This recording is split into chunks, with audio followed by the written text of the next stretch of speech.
Okay mga ka-vlog, welcome to More TV.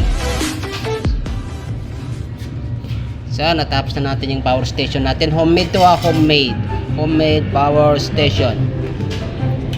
So dito naglagay ako dito ng switch ng solar. Yung solar solar panel dito. Tapos solar charge controller. Ayan, gumagana na siya. Tapos dito switch dito sa outlet. Ito outlet. Ayan. So try natin. Pindutin natin yan. So ayan. Nawala yung power ng solar. Ayan. Tapos dito naman sa outlet yan. Sira yung dumating na voltage. So dito naglagay ako ng outlet. May USB port, dalawa. May switch din yan. Ayan oh, galing. Okay na. Ayan. So dito gumamit ako dito ng inverter na 220 watts. Gulo yung wire. Tapos dito gumamit ako dito ng battery ng e-bike, dalawa 12 EH. So parallel connection yan. So bali 24 ampere hour. Pwede na. Ang galing. Ayan siya So ito, testing natin mga ka-vlog. 220 volts to clip pan. Try natin yan. Sabit natin dito. Yan. Ang galing.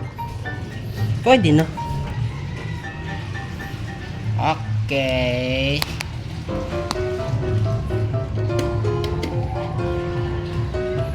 Tapos on.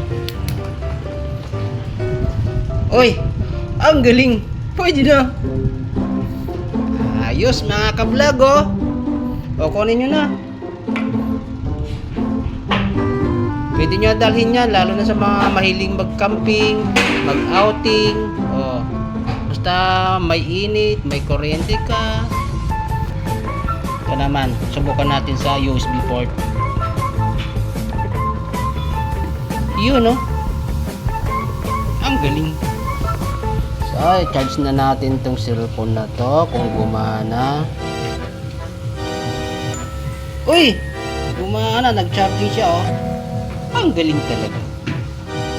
Ang galing pala ako. Biro nyo, nakabuo ako ng power station. Pwede na.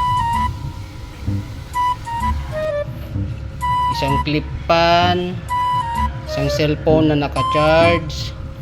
Kayang-kaya niya. Tapos nagdag tayo ulit dito ng isang Bluetooth speaker lang. So okay, saksak na natin mga ka-vlog kung gagana yung Bluetooth.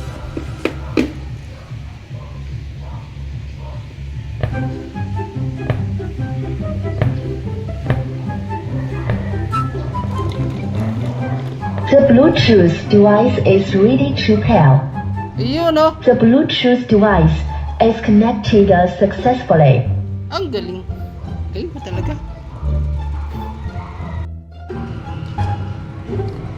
Tapos subukan na natin mga ka-vlog ang ating favorite Ilocano song, Pagdamit Gaya. Ayan. Tapos skip.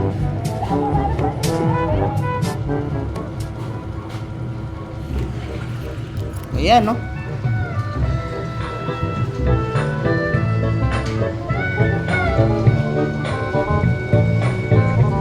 lakasan natin, lakasan. Yun ang galing.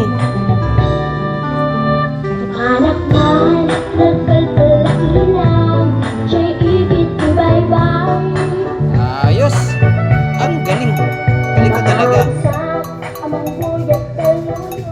Ayan mga ka-vlog gumana na lahat. Ayan electric pan, clip pan, tapos 220 na Bluetooth, gumana yung USB port. Mamaya kanta natin silang Sabi,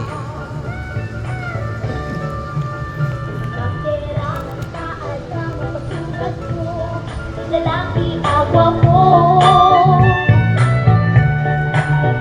Enormes ko, huwag yan pater ko.